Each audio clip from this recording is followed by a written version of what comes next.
Hello friends, আমার লাজুক জীবনের আরেকটা নতুন ব্লগে তোমাদের সকলকে জানাই স্বাগত।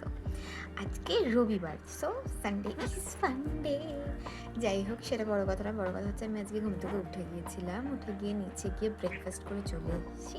বাট আজকে আমাকে আমার বিছানাটা একটু গুছোতে হবে, তো বিছানাটা চলো গুছিয়ে নিই, তারপরে নিচে যাবো। দিয়ে আজকে তো হবে চিকেন, তো চিকেন যতক্ষণ রান্না হবে আমি তোমাদেরকে দেখিয়ে দেবো। আর আজকে আমার একটু বেরোনোরও আছে, তো তোমাদেরকে সাথে নিয়েও যাবো।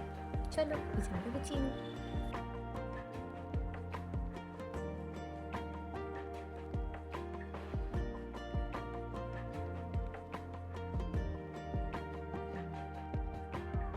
দেখো, পুরো ঘর আমার রেডি, পরিষ্কার হয়ে গেছে।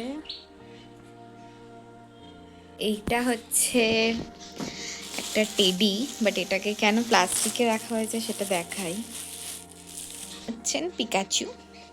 এটা দাদা আমাকে রিসেন্টলি গিফট করেছে, তো আমি চাই না এক্ষুনি ওটাকে নোংরা করতে, সেই জন্য আমি এখন এনাকে প্লাস্টিকের প্যাকেটের মধ্যেই রেখেছি। কিছুদিন পরে আবার ইচ্ছে হলে বার করবো, কিন্তু এখন তো ইচ্ছা নেই। কুচু কুচু। আমি নিচে এসে গেছি রান্নাঘরে। তো রান্নাঘরে এসেই দেখি মায়ের ম্যারিনেশন হয়ে গেছে করা। এই যে এতে কি কি দেওয়া হয়েছে, নুন, লঙ্কা গুঁড়ো, হলুদ গুঁড়ো আর সর্ষের তেল।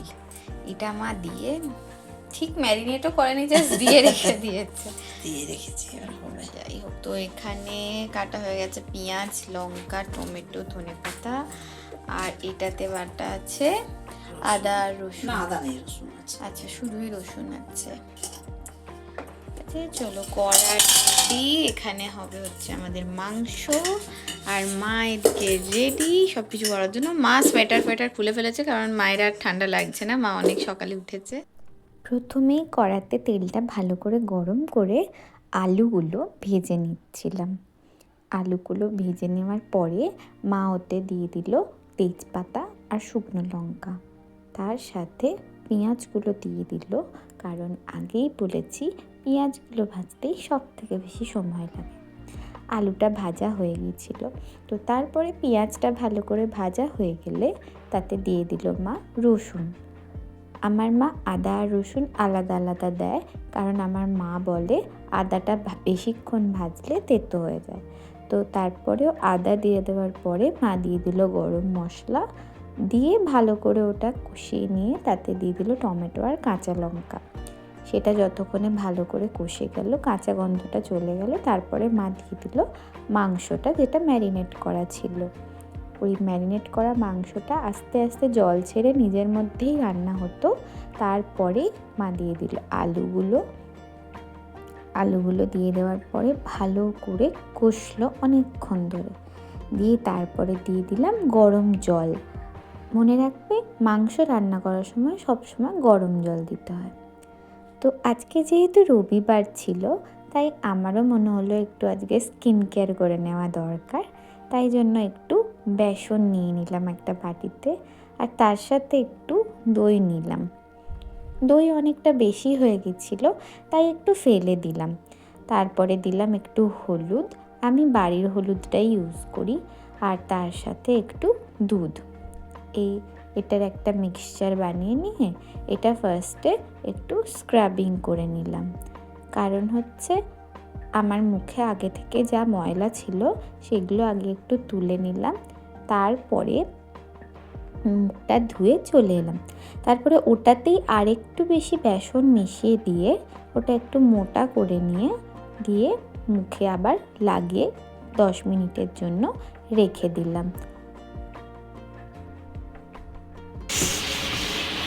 চলো ওয়েট করি, এটা যতক্ষণে শুকাবো ততক্ষণ মাকে একটু লাগিয়ে দেবো।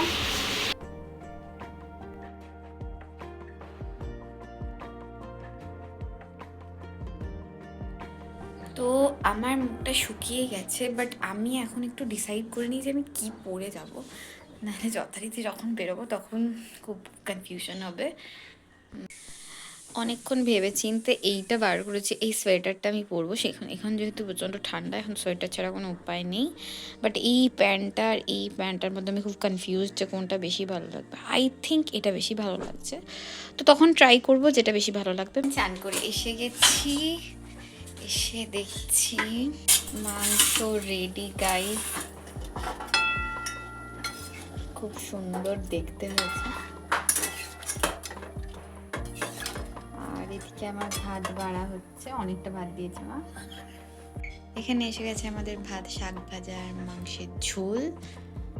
চলো তাড়াতাড়ি আমরা খেয়ে নিই, খেয়ে দিয়ে রেডি হবো, রেডি হয়ে বেরোতে হবে। চলো চলো, আমি হয়ে গেছি রেডি। আমি কালো প্যান্টটাই পরেছি কারণ এটাই বেশি বেটার লাগছে, মাও বললো।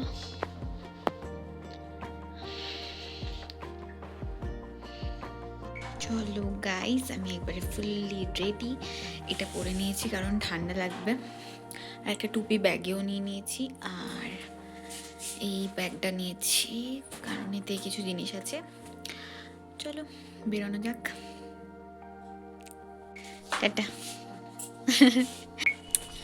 চলো আমি বেরিয়ে গেছি, এবারে একবারে বাসে উঠে দেখাবো তোমাদেরকে কোথায় যাচ্ছি। আমি পৌঁছে গিয়েছিলাম শ্যামবাজারে। আমাদের হাওড়া ময়দান থেকে শ্যামবাজার যাওয়ার একটা মিনি বাস আছে, তো ওই মিনি বাসটার করেই আমি পৌঁছে গিয়েছিলাম শ্যামবাজারে।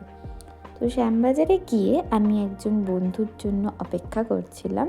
ততক্ষণে গিয়েই দেখি একজন বিল্লু আমার জন্য ওয়েট করছে। ওয়েটও করছিল না, যাই হোক ভাবলাম যতক্ষণ ওয়েট করছি একটু হাতিবাগান মার্কেটটা নিজেও ঘুরি আর তোমাদেরকেও ঘুরে দেখাই।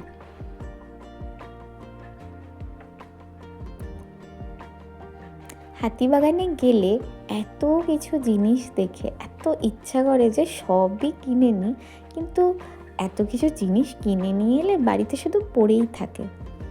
এখন শীতকাল বলে এই ঠাকুরের জিনিসপত্রের দোকানটায় এত সুন্দর সুন্দর সোয়েটার্স, চাদর ঠাকুরের জন্য এসেছে, এত কিউট দেখতে।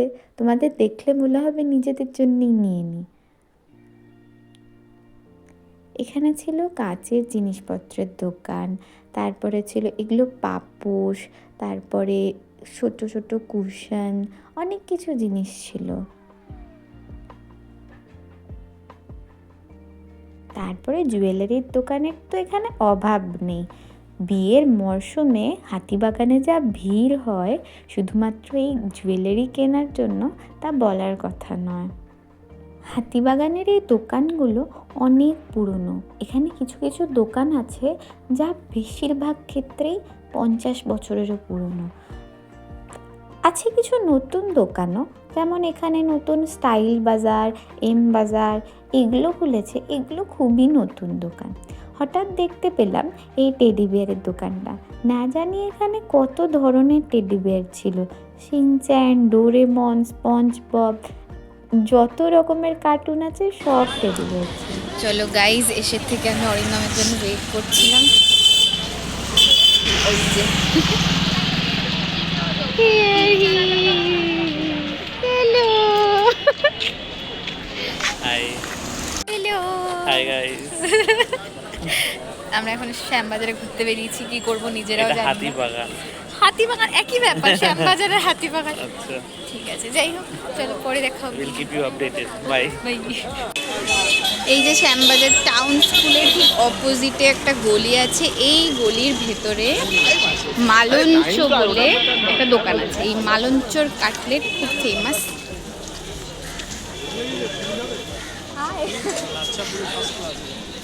এই আদি মালঞ্চ কর্মী বৃন্দ রেস্টুরেন্ট, এখানকার তোমাদেরকে আমি এটা দেখতে। এই কচুরিও আছে, কচুরি খাবো না আমি, ভাগ।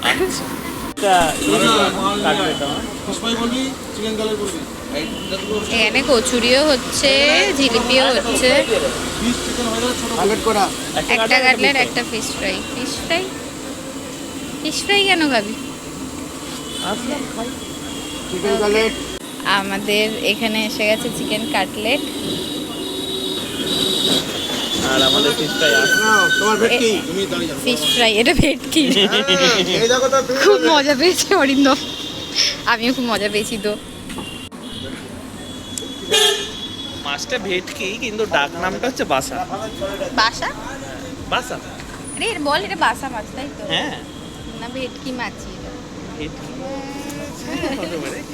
কি করছিস? আরে বদনাম করিস না। চলো আমরা খেয়ে নিই আগে। Bye bye.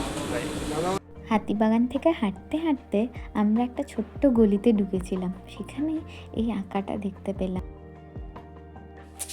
আমি এসে গেছি বাড়িতে। পেট ফেট ভর্তি হয়ে গেছে, অনেক খেয়ে ফেলেছি, অনেক খেয়েছি, মানে আসলে ভাত বাড়িতে মাংস ঝোল ভাত খেয়ে গিয়েছি, গিয়ে আবার মালঞ্চতে ওইসব খেয়েছি, দিয়ে পেট ভর্তি হয়ে গেছে, আর কিচ্ছু খেতে পারবো না। দেখি মায়েরা গেছে কথার বাড়িতে, তো আসুক ওরা, তারপরে দেখা যাক কী হয়। আমি এখন ফ্রেশ হয়ে গেছি, মায়েরাও এসে গেছে। এই দেখো মা বাপি এসে গেছে কথাদের বাড়ি থেকে। হ্যালো, এই এত খাবার নিয়ে এসছে। এতে কি আছে? এই যে এতে দিয়েছে বিরিয়ানি আছে, এটাতেও বিরিয়ানি আছে, তো হলো না, এটাতেও বিরিয়ানি, এটাতেও বিরিয়ানি, এতে কাবাব দিয়েছে, এতে চাপ আছে, চিকেন চাপ, আর এটাতেও চাপ আছে। এত খাবার পাঠিয়েছে। এটাতে কি দিয়েছে? কাবাব।